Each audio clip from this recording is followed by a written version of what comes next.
Si tu veux vraiment savoir les vraies réalités des pays africains, il ne faut pas écouter les discours qu'inventent les présidents ou les hommes politiques africains ou les médias qu'ils contrôlent. C'est seulement ici que tu vas savoir les vraies réalités des pays africains. Bienvenue sur Africa is Amazing.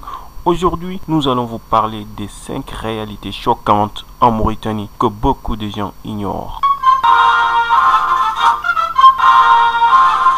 Première réalité, la Mauritanie, terre des coups d'État. Sans parler des dizaines de coups d'État qui ont échoué, notamment les coups d'État sanglants de Hannan en 2003 et d'autres en 66 et 91, malgré ça, 5 autres étaient au succès. Donc il y a 5 présidents en Mauritanie qui sont arrivés au pouvoir tout en passant par le vieux chemin qui connaît la Mauritanie. En 1978, Mustafa Ould Salek a renversé le premier président mauritanien Mokhtar Ould Daddah par un coup d'État. En 1979, Mohamed Khouna Ould Haïdallah a fait même avec Mustafa Ould Salek. En 1984, Maouya Ould Taya qui a suivi la même tradition en renversant son prédécesseur Mohamed Khouna Ould Haïdallah. En 2005, Eli Ould Mohamed Val a suivi le même chemin en renversant Maouya Ould Taya. Et enfin, en 2008, Mohamed Ould Abdelaziz, l'actuel président de la Mauritanie, a renversé le premier président mauritanien démocratiquement élu, Sid Mohamed Ould Cheikh Abdallahi. La seconde réalité, l'événement meurtrier de 1989. La prise du pouvoir par le colonel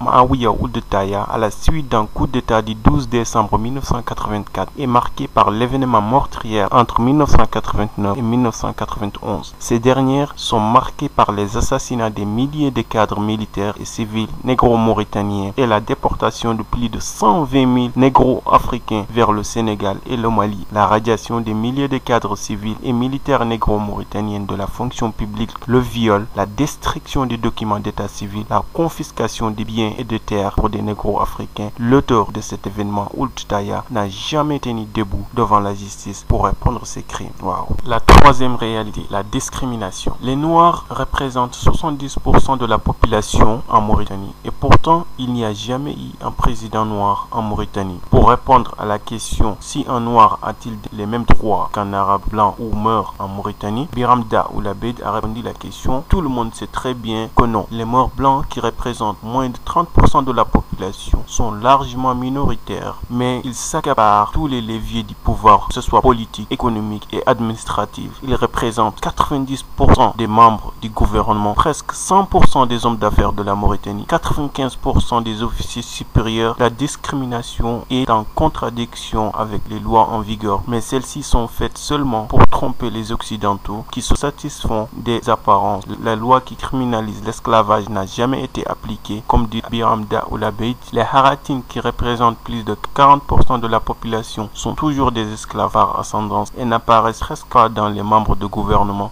sans parler les autres Noirs africains qui représentent plus de 30% de la population, notamment les Peuls ou bien les Halpulaar, les Soninké, les Wolof et les Bambara. La quatrième réalité, pays extrêmement riche en ressources naturelles. La Mauritanie est un pays connu pour être riche en ressources naturelles. C'est le cas, la pêche. La Mauritanie est une des régions les plus poissonneuses du monde grâce à un écosystème littoral exceptionnel. Elle possède des côtes longues de plus de 700 km, comptant parmi les plus poissonneuses du monde. Le minerai. Actuellement, la Mauritanie est le 13e producteur de minerai de fer dans le monde. Il s'agit de la plus importante source de revenus mauritanienne, avec aussi une importante production de l'or exploité par la société Tazia Kinross et de cuivre par MCM, et sans parler d'autres gisements importants tels que le gaz, le phosphate. Il y a aussi le pétrole découvert en 2006. Sa production s'élève plus de 200 000 barils par jour. La cinquième réalité, pays riche, population très pauvre. Avec toutes les richesses dernièrement citées et une population moins de 4 millions d'habitants, pourtant elle fait partie des pays les plus pauvres dans le monde, car la loi de Pareto s'applique lourdement en Mauritanie. Les 90% des richesses du pays est partagée par les 10% de la population. Elle se classe au 153e rang des 177 pays évalués par l'indice de développement humain publié en 2006 par le Programme des Nations Unies